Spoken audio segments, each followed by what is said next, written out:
નમસ્કાર મિત્રો. આ વખતે ઘણા વિસ્તારોમાં અતિવૃષ્ટિ થઈ છે અને નુકસાન પણ પુષ્કળ થયેલું છે. પરંતુ સામે પક્ષે અમુક ફાયદાઓ પણ છે.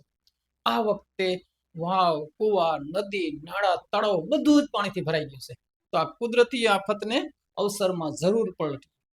આપણે આપણા બાળકોને સમય કાઢી તરતા જરૂર શીખવીએ, કારણ કે અત્યારના સમયની તાતી જરૂરિયાત છે અને આ શિક્ષણનો ભાગ છે. ભણવામાં કદાચ એક દાખલો કે એક પ્રશ્ન નહીં આવડે તો એની અસર માત્ર ને માત્ર પરીક્ષા પૂરતી સીમિત રહેશે, એના જીવન પર નહીં પડે. પરંતુ જો એને તરતા નહીં આવડે તો એની અસર જીવન પર જરૂર પડશે. અને આમાંથી ઘણા મિત્રો એ અનુભવી પણ હશે.